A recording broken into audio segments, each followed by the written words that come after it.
Who on the Seattle Seahawks is holding up in coverage and who isn't in 2024?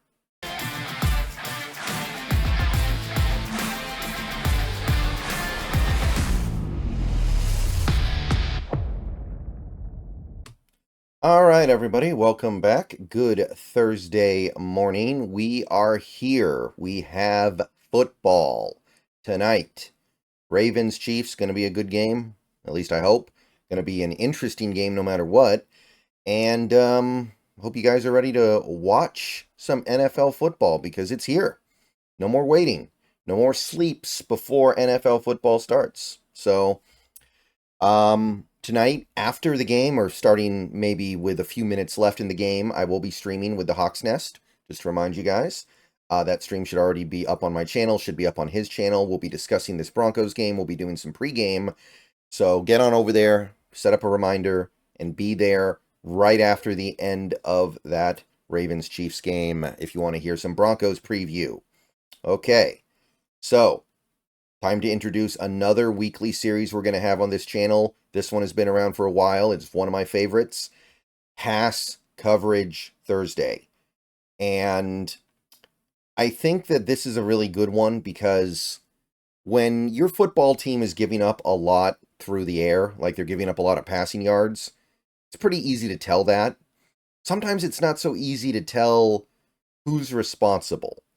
And in this series, I want to go over some of the numbers that get posted every week to Pro Football Reference to highlight what the issues might be, because I think that you get lost on a little bit as just a viewer. You're just watching the game. Like, it's easy to just think, oh, we gave up that completion. You don't really look at, okay, whose fault was that? Who was at fault there? Who did something wrong on that play to allow that? Or did nobody do anything wrong and it just sometimes happened? Or did somebody blow a coverage? Or did it look like it was on this guy, but it was on that guy? So having a weekly series like this is good to kind of highlight that and highlight the need to examine whether or not the certain players are getting beat in coverage or not getting beat in coverage. So I do this, I think I've done this for a few years now. And it's changed a little bit over the years. This year, I don't think it'll be changing very much. I don't think there's any need for it to change. We're just going to be highlighting a bunch of different categories: targets, completions, completion percentage, yards, air yards, yards after the catch, touchdowns, interceptions, and QB rating. And for each player, we'll list it every week. We'll do it as a running total, and we can see who is doing well and who maybe is getting picked on a little bit.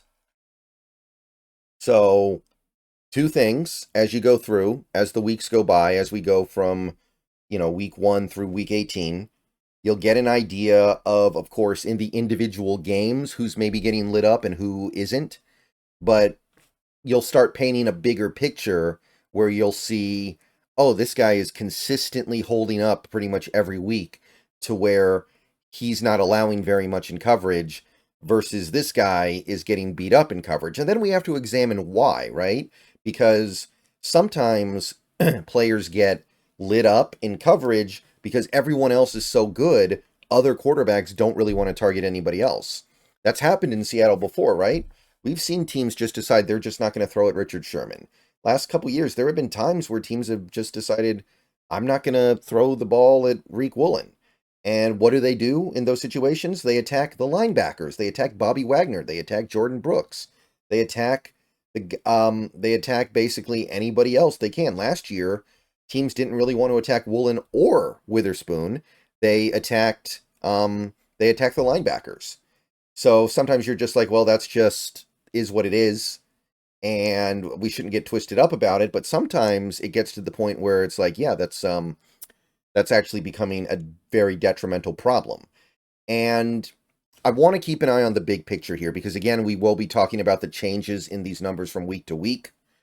But the main thing I want is an understanding of who is getting it done over an extended period of time versus other players that are not getting it done over a extended period of time. So we got linebackers: Jerome Baker, Tyrell Dodson, Knight, and Thomas. These guys, very interested to see how they do in coverage, because traditionally Seahawks linebackers under Pete in recent years had not done well in coverage. and this had typically been the area that teams attacked because they didn't want to attack our corners. Edge rusher, don't know exactly how much we're going to use our edge rushers in coverage this year, but it's going to be some. It's really up to McDonald and how he wants to run this defense compared to the defense he's run in Baltimore, compared to the defense that we had last year. You won't know until you see it, but they'll be in coverage some. Cornerbacks, of course, Witherspoon, Woolen, Trey Brown, Pritchett, Williams. I'm assuming Artie Burns plays on defense for us at some point this year. And safeties, Julian Love, Rayshon Jenkins, Kevon Wallace, and Kobe Bryant. And as always, as time goes by, I might choose to add certain players to this list. Maybe I'll take some players off if they never get on the field meaningfully. Like a guy like Drake Thomas could easily be sent back to the practice squad very soon here and just never make the active roster at any point. And yeah, that's basically the way this series works. It's pretty simple, but I think that it's really illuminating. Once again, I do want to say real quick that the data that I'm using is from PFR, Pro Football Reference. I think they do a little bit of a cleaner job than PFF. I do. I know PFF has their own coverage numbers, and I do reference those sometimes. I'm not saying those aren't important, but at the same time, I think PFR probably does a more thorough job. I think they tend to be a little more accurate, so I like to use them for this. Now, I will say this, that doesn't mean they're perfect. That doesn't mean to say they don't make mistakes, and sometimes I feel like they make a clear mistake. If they do, and I feel like it affects things enough, I will call it out, and I will try to make adjustments and corrections as needed, which sometimes makes this stuff a little bit messy, but if somebody like Trey Brown gives up a 50-yard touchdown, and it's clear on the if you watch the play that it's Trey Brown's responsibility, but PFR saw that Kayvon Wallace was the closest defender to the play when the ball was caught, so therefore we're going to put it on Kayvon Wallace when it clearly shouldn't have been his responsibility, then I'm going to say, well, I don't think that's correct, and I'm going to adjust that because I don't want people to think that the 50-yard touchdown, which is a big play, that could be a game-changing or game-winning play, went on one player's head when it clearly should be on another person's head. So I will be trying to do that as I can. Sometimes we're going to disagree, by the way. Sometimes I will get comments from 10 people saying the touchdown thrown on this play is this guy's fault, and then you will have 10 guys saying, no, the touchdown was this other guy's fault. And sometimes that's just going to happen, and we may never know. That's the thing with zone defense in football, right? You don't know who was responsible for that area of the field for sure. You can guess, you can make assumptions, but unless the team comes right out and tells you, which they usually don't, you can't be 100% sure that the player that looks like he was to blame is actually to blame. Okay, so that's going to do it for this particular video. Pretty simple series, but I like what it illuminates. See you guys later. Go Hawks. We'll be starting with this one next week, a week from now. Data usually comes out on Wednesday, so I should be able to get this all together by Thursday. And yeah, go Hawks.